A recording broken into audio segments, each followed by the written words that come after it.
Back then, when I was a young woman, there were still witches. That was what Nana Alba used to say when she told Minerva bedtime stories. It was the preamble that led into a realm of shadows and mysteries. Shortly after Minerva first arrived at Stone Ridge, she'd looked toward the thick mass of trees that constituted Briar's Commons and heard a shrill cry that sounded like an infant's wail. For a moment, she'd shivered in fear, thinking of her great-grandmother's tales of witches who drank the blood of the innocent on moonless nights. But it had been only a peacock. She was used to the birds now, the gray peahens and the beautiful males with their dazzling displays of iridescent feathers.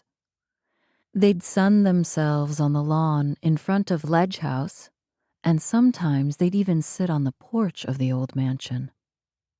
The story went that when the college acquired the building and turned it into a dorm, the peacocks had been part of the deal. A superstitious old dean reckoned they were lucky. Thus it had become tradition to keep a few of them by the dean's house, though the birds liked to drift toward other buildings and roamed the campus with impunity. Now, as she stood near the window, she heard the same cry. She couldn't see where the peacock was stationed. It was likely somewhere by the entrance, watching the last of the students make their exodus from Ledge House. Her friends had told her she'd never get used to the cold and the snow of New England, hailing as she did from the temperate climate of Mexico City. But she'd handled the winter without misfortune. It was the summer that made her anxious. The campus was closing for the season.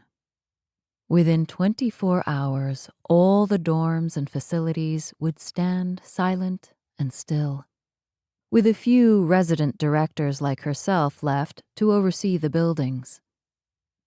The library would be open, albeit with reduced hours, serving the students, mostly grad students, who would not fly or drive home for the summer. The campus by the sea, with its greenery and its beautiful Victorian houses, with the sun shining and the ducks swimming placidly in the lovely ponds, ought to have inspired joy and relaxation. But everything irritated her. The quiet of the summer was the perfect chance to work on her thesis, if she'd had anything to write about.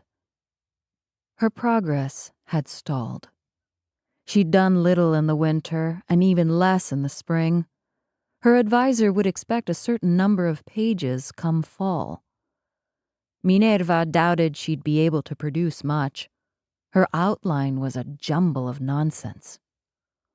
She couldn't afford to be anything except excellent. Her tuition at Stone Ridge College was covered courtesy of a scholarship for academic high achievers. Her room and board were paid through her work in the language lab, helping Mr. Marshall with the flock of bored undergrads who needed a second language course to graduate, and supplemented with her job as a resident director. She'd always been able to juggle dozens of responsibilities without a hitch. Back in Mexico City, when she was in secondary school, she helped take care of Nana Alba.